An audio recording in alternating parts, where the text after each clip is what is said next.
we also know that for 100 years, the life, liberty, and pursuit of happiness of Americans who were descended from Africans was severely curtailed, in spite of the Declaration of Independence and in spite of the Bill of Rights. And that was wrong. That was wrong. Very wrong. It is a perfect example how a nation can have standards here and their actions can be here. However, because those standards existed, the slaves were always going to be free. Americans of African descent were always going to be free at some point to pursue their life, liberty, and happiness. Because the standards, the seeds were planted at the beginning, at the founding. Barack Obama called that original sin. I would call that original redemption. You could say it's just like the original redemption which God planted in creation. God knew somehow, I don't know how, God knew that we would need a Redeemer. So there was always a plan for redemption, even before Adam fell from grace. So when we talk about original sin, when our president talks about original sin, I would say he needs to read the fine print a little more closely, because the glass is half full, and that glass was always half full, even when it didn't seem so. Because the founders had faith, even those who were not Christians. They had faith. And St. Paul tells us, faith is the substance of things hoped for, the evidence of things not seen. When Martin Luther King and his allies made their stand in the mid-20th century, when it asked the United States to live up to its standards, the only thing that the United States government and the people could say is, yes, this is what we have to do, because it is written that all men are created equal and that all men have these God-given rights. Martin Luther King said, this is our country and the founders meant it for us, even though it may not have seemed so at the founding. What if there had been no Bill of Rights or Declaration of Independence at the founding? What if there was just a constitution spelling out the rules for government?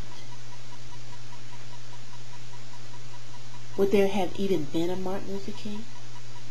And would he have been able to even march for his people?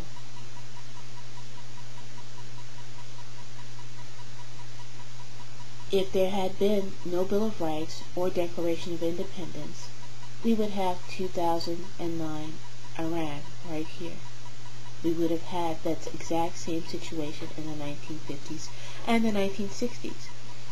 As it was, many people did die in spite of the standards which our founding fathers authored.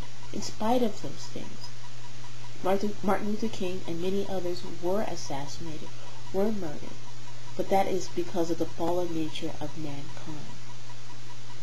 Not because mankind is perfect, perfectible, or can be redeemed in this life. However, other Americans looked on, other Americans who knew the concepts, who understood the concepts inherent in our founding, who understood what undergirded those concepts, who understood natural law, who understood biblical law, looked at Martin Luther King's demands and said, that's right, that this nation redeemed itself even in its founding. There are those who believe that man is a perfectible being, And therefore those human beings who are not perfectible are that way, who are not perfect, are that way on purpose.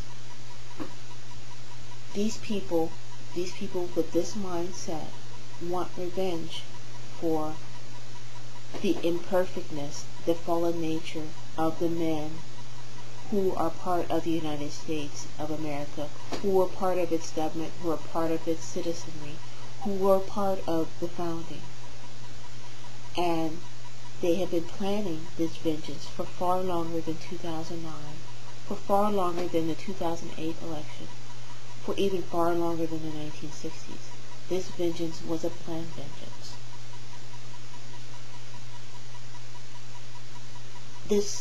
The people who want this revenge want to scrap the U.S. Constitution because they believe it was a lie in the first place. They want to scrap that institution and insert their own laws based on nothing, based on whim, based on the lust for power, based on individuals, based on human beings, rather than law, rather than natural law, rather than divine law.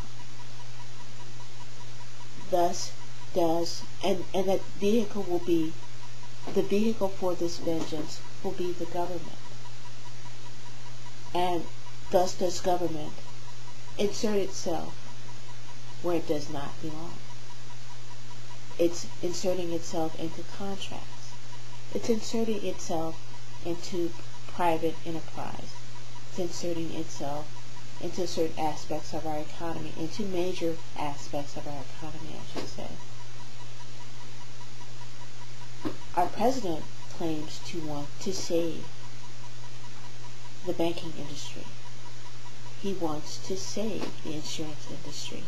He wants to save the healthcare industry. He wants to save the energy industry. And he will do that by inserting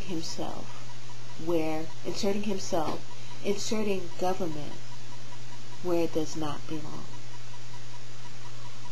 We rail about organizations like ACORN and AmeriCorps and incidents such as the IG firing, the lawless IG firing. All of these things are just symptoms. They are symptoms of the breaking of the contract, the scrapping of the United States Constitution and that on which it was founded. All of these things are symptoms of the lawlessness that is on the ascendance